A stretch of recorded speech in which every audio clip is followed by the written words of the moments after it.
Short, my boyfriend $200 plus, enjoy your divorce. So this whole debacle started in my freshman year of college. I went to a religious college, so there were a lot of really strict rules regarding curfew and punishments for not going to the mandatory worships. This comes into play later. Background on me. I am not a physically imposing young lady, just under 5 feet and 100 pounds, soaking wet and wearing cinderblock shoes.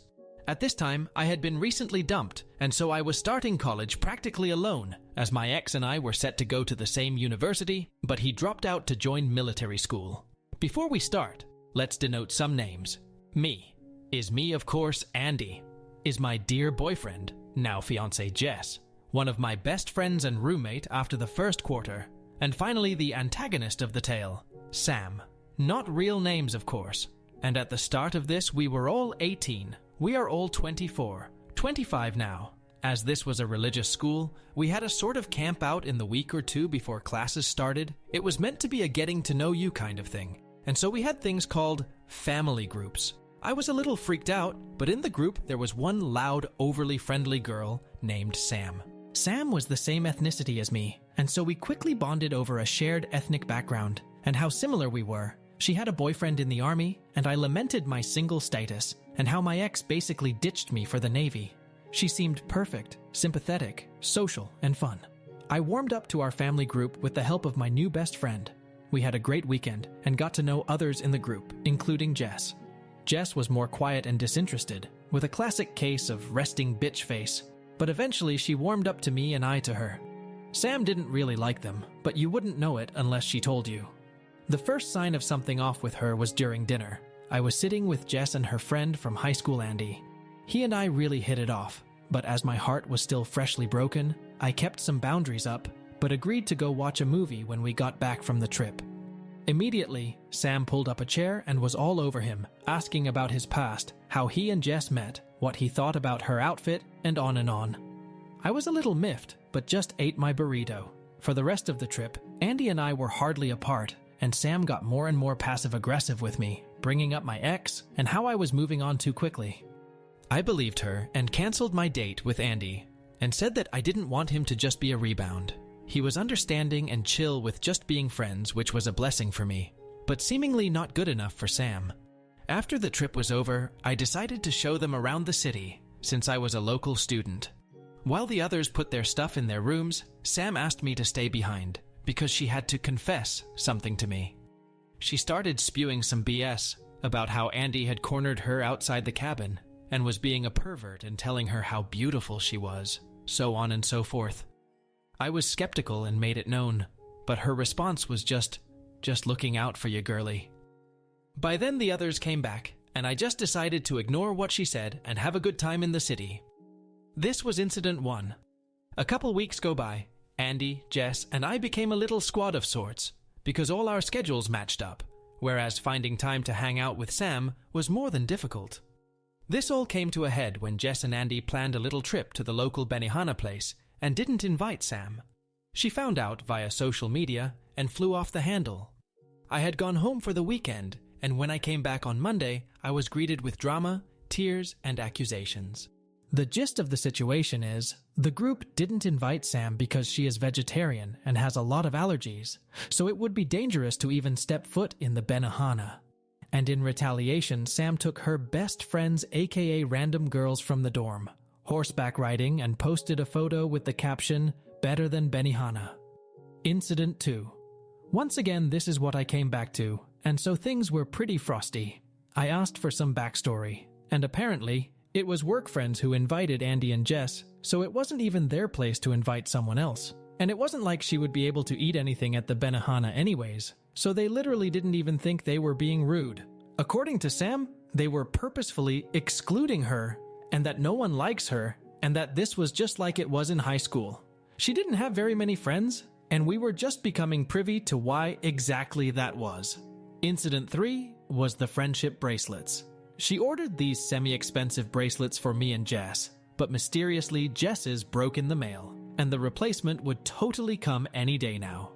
Jess pretended not to be hurt, but it obviously stung when she would fawn over our bracelets and how we are such great friends. Spoiler, the bracelet never came.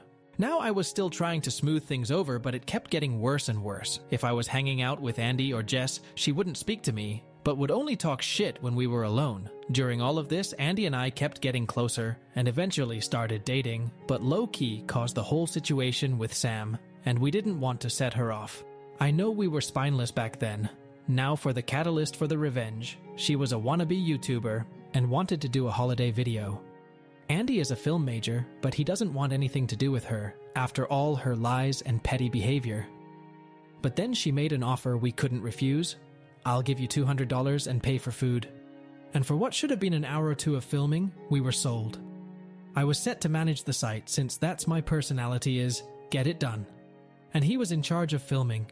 He worked so hard on it, y'all. He storyboarded. He made a script for her. He got all his equipment together. I was so proud of him. I contacted the diner where we were filming and got everything together, and we were set. Filming day arrives and we get our hair and makeup done for the actors and actresses, and we all get to the diner an hour before, at her insistence, and set up. She says she'll be 30 minutes late, and so we decide to eat after shooting some B-roll. Guess how long it took her and her entourage to arrive? 2 whole hours. We finally get filming, and if you are counting, we have been at the diner for 4 hours, pre-filming. We spend another 2 hours filming, and we have to take after pics in our outfits and everything. Did she pay for our food? Nope. And she tells Andy, "You got a big payday coming. You deserve more than $200 for today." He's happy because he wanted to take me out for a nice date for the holiday, but spoiler again, she didn't pay up. So a week or two goes by and it gets closer and closer to holiday, and we already turned over all the footage, we are just waiting for payment. Then came the excuses. I don't trust Zelle. I'm waiting for my auntie to pay me. My aunt's in the Caribbean right now, and she doesn't trust Zelle either. We kept hounding her for the money, and the holiday came and went. She posted the video and stopped answering texts. Since we all lived together, I confronted her, and more excuses. Then she said give her 2 more weeks. During those 2 weeks, she told everyone who would listen that she already paid us, and that we were terrible people to try and extort her for more.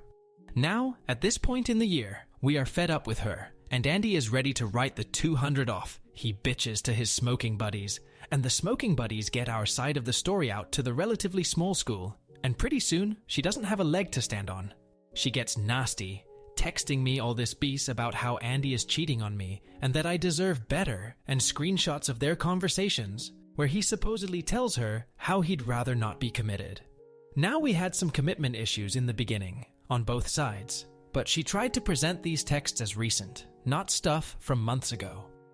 The final straw was when she called me stupid and naive for staying in the relationship despite him being a greedy man whore. Now I was going scorched earth for some background on Sam. She was a chronic cheater, like get drunk at a party and give a guy a blowjob cheater, then go out the next weekend and do it again. She was also married. She and her husband got married right out of high school, which is typical of army guys in my experience. The ink wasn't even dry on the marriage certificate, less than a year when she burned us. But I was someone she chose to confide in since she thought I was too stupid to see through her after all the shit she put us through. So I gathered evidence, all the cheated, the videos of her doing shit at parties, sex with various guys, the drinking binges, and her shit talking her loving army boyfriend. I gathered all of this information for more than a year. I felt horrible for the guy, but I needed a file that would damn her to legal hell. D-Day arrived when about a year and a half after I met her. She told me that she thought her husband was cheating, as when he was deployed, she found a video on his phone of him and his buddy dancing on some girls in a club. Sam was livid. She was cursing and swearing she would take him for every cent in court for cheating on her. Never mind that she was blowing guys for fun every other weekend. I asked her if she had proof, and she said that proof doesn't matter. They always believe the hurt wife. I complied all my evidence and wrote a very long apology letter for waiting this long, and sent it anonymously. Sam didn't return to school the next year, and I kinda lost track of her. I got reminded when my fiancé showed me that terrible video we did for her. I confessed what I did, and we social media stalked her accounts. She now posts a lot of single and loving it memes, and she has a few vlogs talking about fake friends and how simple living is the best. I guess that's a consequence of losing her luxurious rich girl lifestyle that her husband's family provided for her. Looking at her ex-husband's page, he has a beautiful wife and a baby on the way, looking way happier than I'd ever see him.